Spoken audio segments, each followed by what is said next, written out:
Professor Keth'mal Vorthak adjusted his ceremonial battle sash for the third time that morning, his four eyes gleaming with the kind of smug satisfaction that only came from decades of intellectual superiority. The massive amphitheater of the Galactic War Academy stretched before him like a metallic canyon, its gleaming walls rising toward a dome that could house 3 battlecruisers, 5,000 seats, 5,000 of the galaxy's finest military minds, and one Zalarian professor who never let them forget just how brilliant he was. The cadets. His voice boomed through the acoustic enhancers, causing a few of the more sensitive Aquarian students to wince. Today we continue our study of primitive warfare tactics, and oh, do we have a treat for you. The holographic display behind him flickered to life, showing grainy footage of human soldiers stumbling through mud, their crude projectile weapons spitting fire and smoke. A collective chuckle rippled through the audience. The Mordanian cadets, with their crystalline exoskeletons, found it particularly amusing. The vegan delegates, all 6 arms crossed in superiority, shook their heads in what passed for pity among their species. Behold, Keth'mal gestured dramatically, his voice dripping with theatrical disdain, the military might of humanity. Note the complete absence of energy shields, the reliance on chemical explosives, and my personal favorite, he paused for effect, savoring the moment. The way they throw themselves at the enemy like rabid Terran animals. The laughter was exactly what he'd hoped for. Keth'mal had been using this same routine for 37 standard years, and it never failed to get the desired reaction. The humans, those poor, deluded creatures from the third rock orbiting an insignificant yellow star, it had somehow managed to qualify for galactic citizenship despite their laughably primitive military doctrine. Now, I know what you're thinking, he continued, his secondary arms gesturing for emphasis while his primary ones operated the holographic controls. Surely, Professor Vorthak, these humans must have some redeeming tactical qualities. After all, they did manage to defeat the Regellian pirates in that one skirmish 15 years ago. More laughter. The Regellian cadets looked particularly offended, their scaled faces flushing an embarrassed shade of purple. But let me remind you, dear students, that the Regellians were using outdated equipment and were, quite frankly, intoxicated on fermented algae at the time. Even a pack of Andromedan swamp slugs could have managed that victory. The amphitheater erupted in genuine mirth now.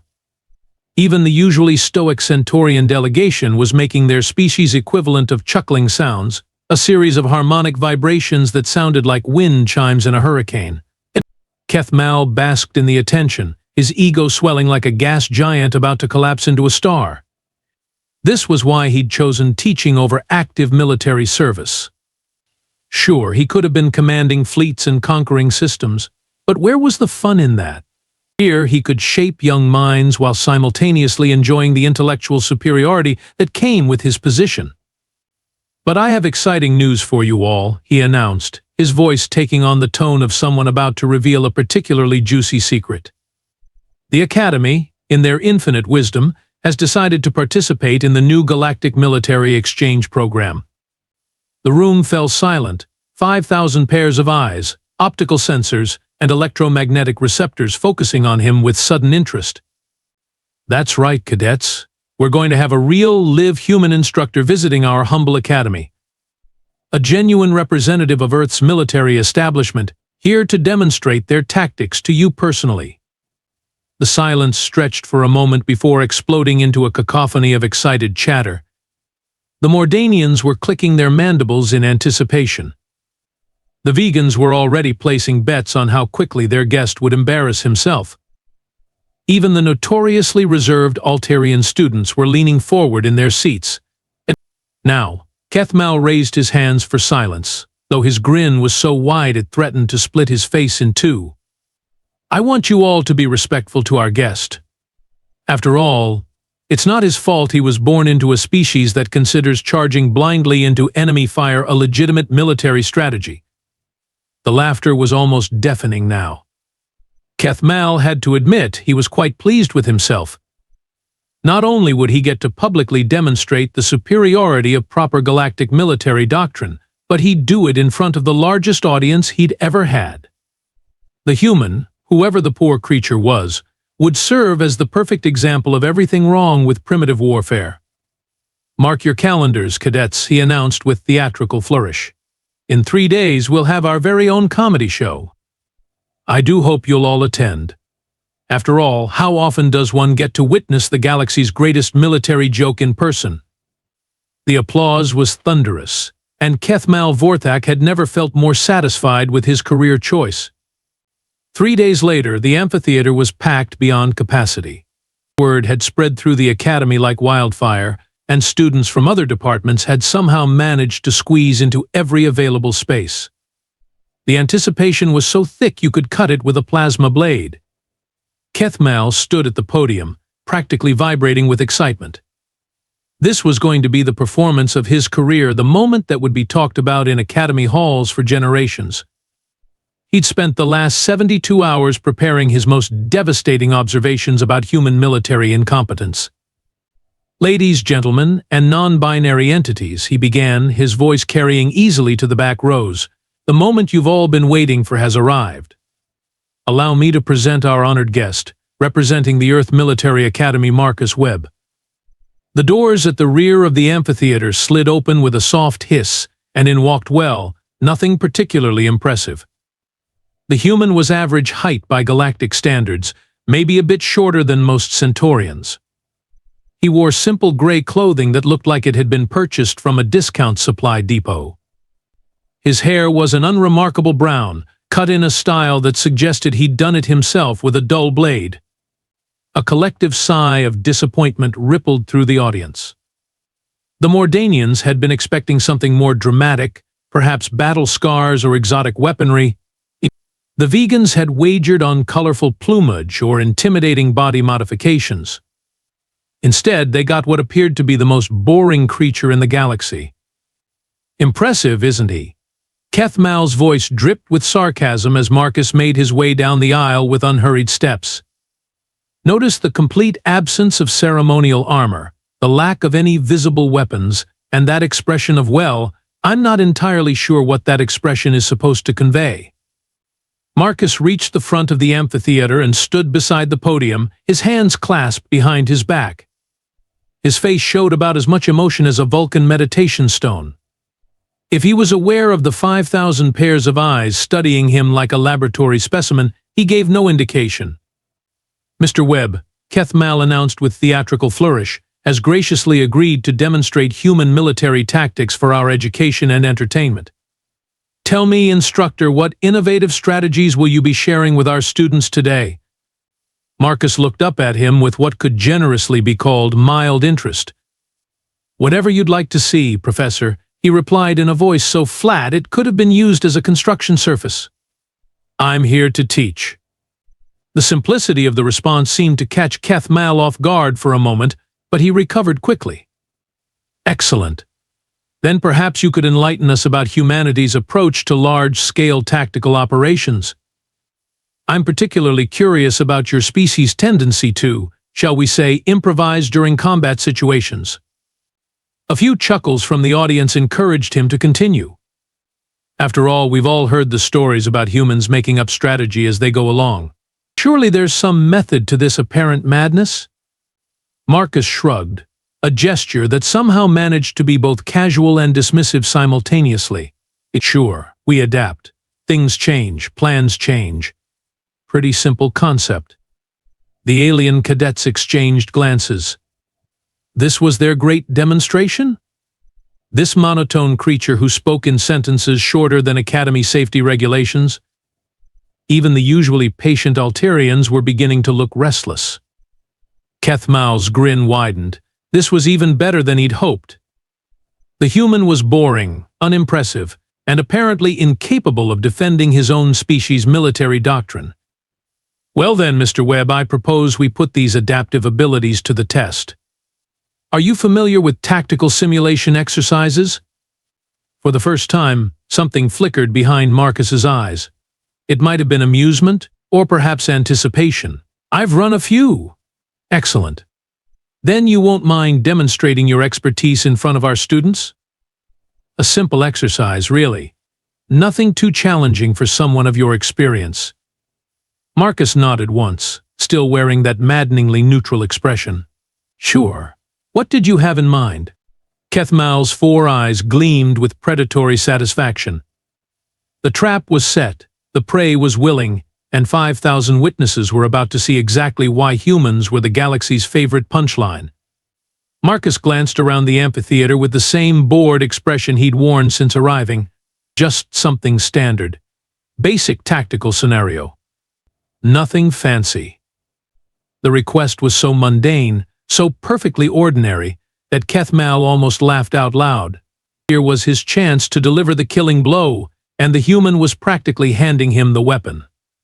Oh, Mr. Webb, I think we can do better than basic. After all, our students are the finest military minds in the galaxy. Surely they deserve a proper challenge? The holographic display behind them flickered to life, showing a 3-dimensional tactical map that made several cadets gasp in recognition. It was the Siege of Morthan Prime, one of the most famous impossible scenarios in galactic military history. The fortress was a nightmare of overlapping defensive systems, protected by energy barriers that could deflect star-class weaponry and automated defense platforms that could track and eliminate targets faster than most species could blink. Ah, perfect, Keth'mal announced, his voice practically purring with satisfaction. The Siege of Morthan Prime. Perhaps you're familiar with it, Mr. Webb? It's the scenario where human forces attempted to breach an impregnable fortress and suffered well. Let's just say it didn't end well for your species.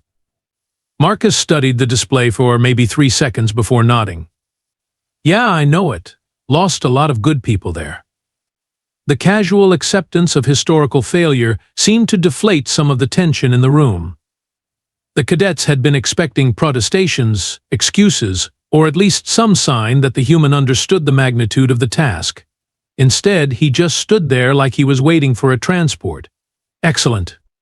Keth'mal rubbed his hands together gleefully. Now, to make this educational, I propose we modify the scenario slightly. Instead of facing the original defenders, you'll be attempting to breach the fortress while opposed by, he gestured grandly to the packed amphitheater. All of them, 5,000 cadets, suddenly sat up straighter. This wasn't just a demonstration anymore, this was a chance to personally humiliate the representative of the galaxy's most primitive military. The Mordanians began clicking their mandibles in anticipation. The vegans were already accessing their tactical databases through neural implants. Even the usually passive Aquarians were extending their sensory tendrils in excitement. 5,000 to 1? Marcus asked, still sounding about as interested as someone discussing the weather. Oh, don't worry, Keth'mal's voice dripped with false concern. You'll have a full simulated regiment under your command. Standard human equipment, of course. We wouldn't want to give you any unfair advantages. The simulation activated with a soft hum, and suddenly the amphitheater was filled with the ghostly blue glow of holographic projectors. Marcus found himself standing in a command bunker, surrounded by tactical displays showing his forces, a motley collection of simulated human soldiers with their primitive kinetic weapons and basic armor. On the other side of the battlefield, 5,000 of the galaxy's finest military minds took control of the most advanced defensive system ever devised. Energy shields flickered to life. Automated plasma cannons swiveled toward predetermined firing positions, and coordinated battle formations that had been perfected over millennia of warfare began deploying with clockwork precision. Whenever you're ready, Mr. Webb, Keth'mal announced, settling back in his chair like he was about to enjoy a particularly entertaining holodrama. Marcus looked at his tactical display for a moment, then did something that made half the audience burst into laughter. He ordered his forces to spread out in what appeared to be completely random directions. No coordinated assault, no concentrated firepower, no attempt to probe for weaknesses in the defensive grid. These simulated soldiers just wandered off in different directions like they'd gotten lost on the way to the battle. Fascinating. Keth'mal commented loudly enough for the entire amphitheater to hear. The classic human strategy of divide your forces and hope for the best. Tell me, Mr. Webb, is there some sophisticated tactical reasoning behind this apparent chaos? Marcus shrugged. We'll see what happens.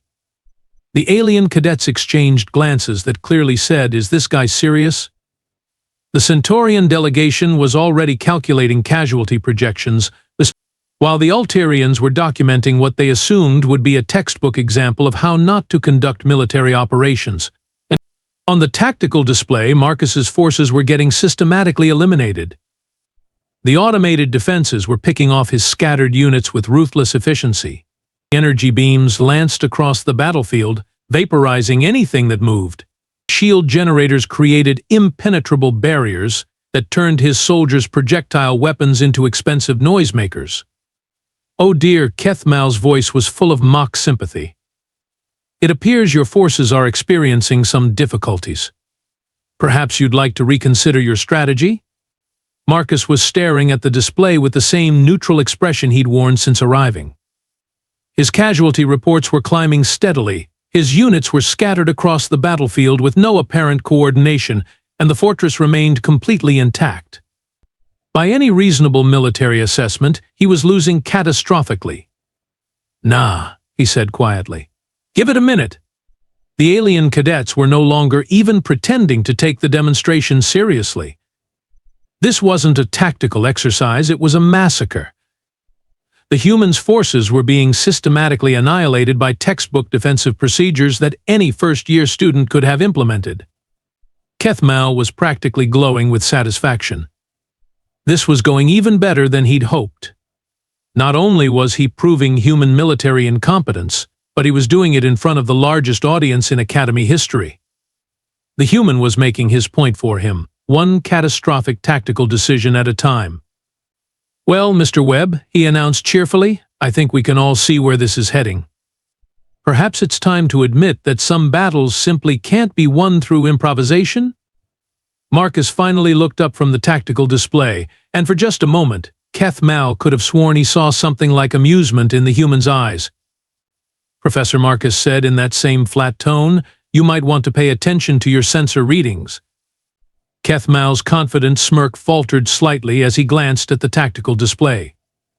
The sensor readings were odd.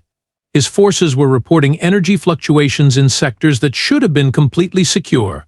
Minor system glitches in automated defenses that had been functioning perfectly moments before.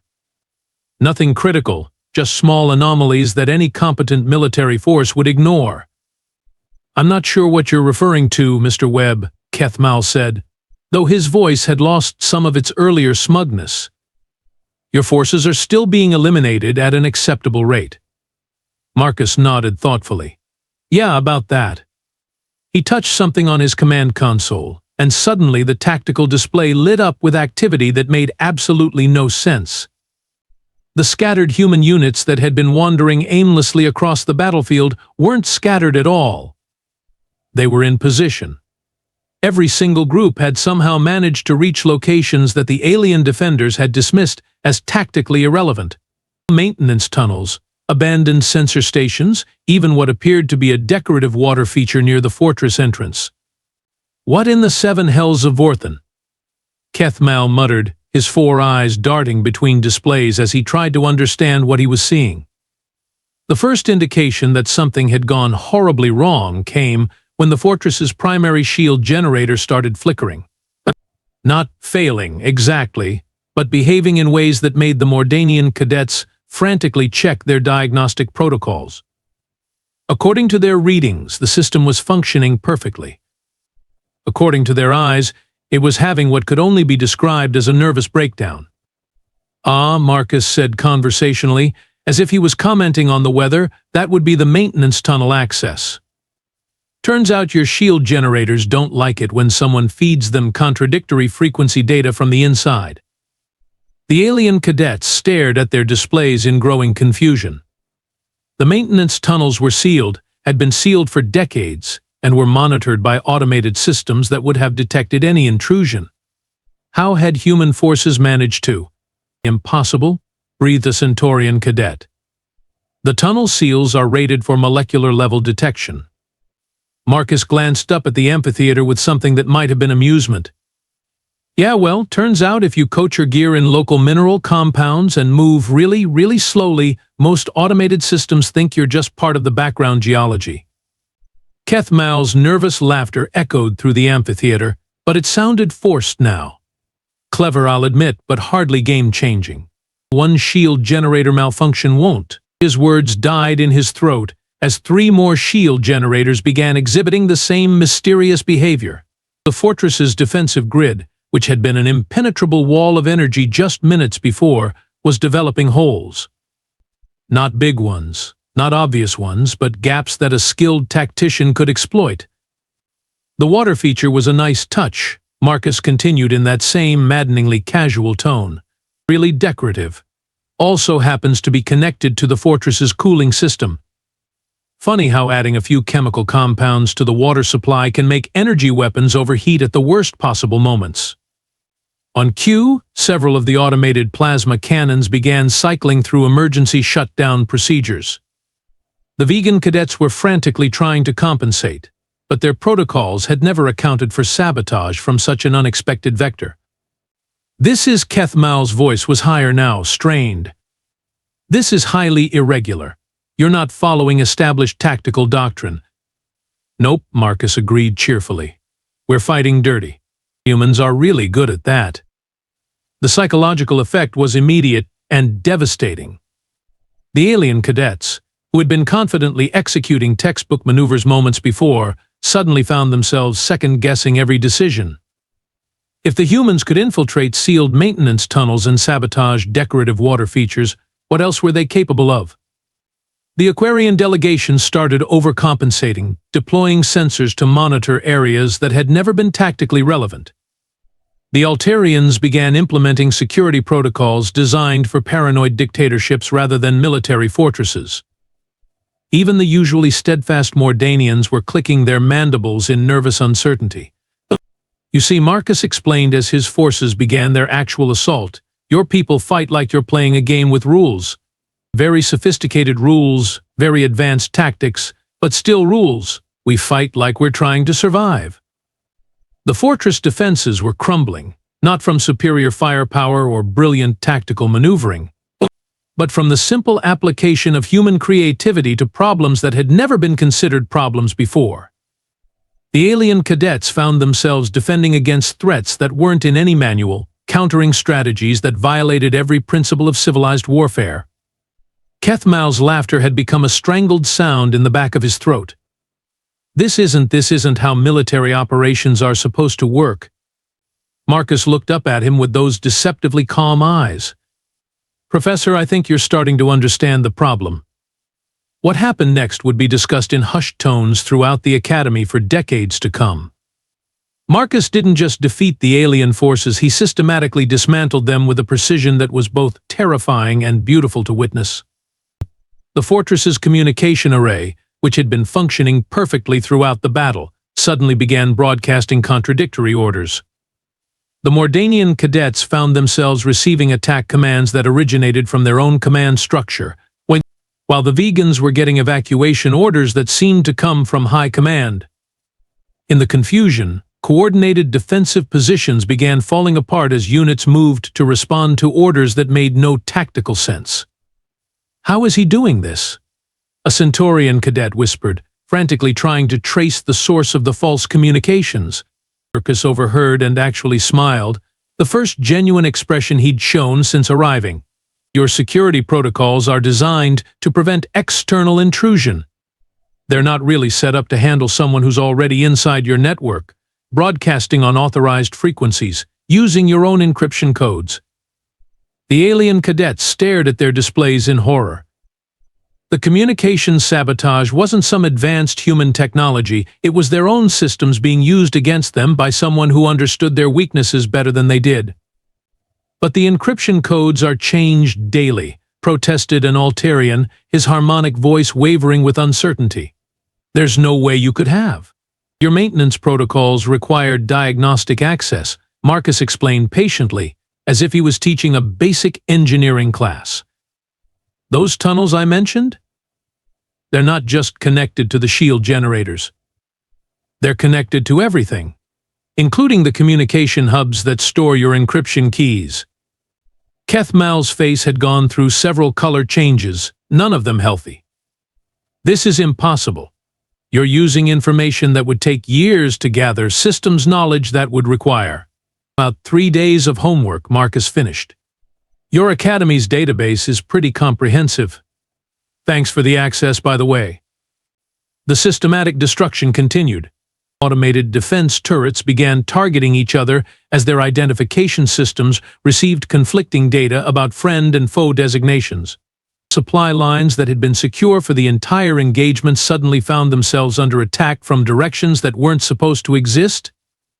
Even the fortress's environmental controls were being manipulated, creating temperature fluctuations that affected equipment performance and made the alien defenders increasingly uncomfortable. The psychological warfare was perhaps the most devastating aspect. The alien cadets, trained to think in terms of honorable combat and established protocols, found themselves constantly second-guessing their own decisions. Every sensor reading could be false. Every communication could be compromised. Every strategic position could be a trap. "This isn't warfare," Keth'mal said, his voice barely above a whisper. This is terrorism." Marcus glanced up at him with a look that was almost pitying. "Professor, this is what happens when you fight someone who doesn't have the luxury of playing by your rules. When you're outgunned, outmanned, and out-teched, you don't win by being honorable. You win by being smarter." The final phase of the assault was almost anticlimactic. The fortress defenses, which had seemed impregnable at the beginning of the exercise, collapsed like a house of cards. Not from overwhelming firepower or brilliant tactical maneuvering, but from the simple application of human ingenuity to problems that the alien designers had never considered. The simulated human forces, which had been scattered and apparently disorganized, revealed themselves to be positioned with surgical precision. Every seemingly random movement had been calculated to exploit weaknesses that existed not in the fortress's design, but in the mindset of its defenders. When the exercise ended, the tactical display showed a result that defied everything the alien cadets had been taught about warfare. The fortress had fallen. Not just fallen, but been completely overrun by forces that should have been annihilated in the first 10 minutes of combat. 5,000 of the galaxy's finest military minds had been outmaneuvered by one human using nothing more than creativity, adaptability, and a willingness to ignore conventional thinking. The amphitheater fell silent. Not the expectant silence of an audience waiting for the next act, but the stunned silence of people trying to process something that challenged their fundamental understanding of reality. Keth'mal stood frozen at his podium, his 4 eyes staring at the tactical display as if it might change if he looked at it long enough. The numbers didn't lie. The simulation had been fair. The human had won, and he'd done it so completely that there was no room for excuses or explanations. "I don't understand," he finally managed, his voice cracking like an adolescent's. "We had superior technology, superior numbers, superior training. How did you?" Marcus powered down his command console and turned to face the audience. For the first time since arriving, he seemed to really see them, all 5,000 faces staring at him with expressions ranging from shock to fear to something that might have been respect. "You want to know the difference between human warfare and yours?" he asked, his voice carrying easily through the acoustic enhancers. "You fight to prove you're better. We fight to survive. You follow rules because you think war is a game that can be won fairly. We break rules because we know war is a nightmare that ends when one side stops breathing." He paused, letting that sink in before continuing. "Your people have been at peace for so long that you've forgotten what war actually is. You've turned it into an academic exercise, a competition with points and scores and proper procedures. But when humans fight, we're not trying to win your approval. We're trying to go home." The silence stretched on, broken only by the soft hum of the amphitheater's environmental systems. 5,000 of the galaxy's best and brightest sat in stunned quiet, processing the fact that everything they'd been taught about warfare was wrong. Marcus picked up his simple gray jacket and headed for the exit. "Thanks for the demonstration, Professor." It was educational. As he walked up the aisle toward the doors, not a single alien moved or spoke. They just watched him go, This unremarkable human who had just shattered their entire worldview with nothing more than a willingness to think differently. Keth'mal remained at his podium, staring at the tactical display that showed his complete and utter defeat. Somewhere in the back of his mind, he was beginning to understand why humans had managed to survive in a galaxy that should have crushed them long ago. They didn't fight fair. They fought to win.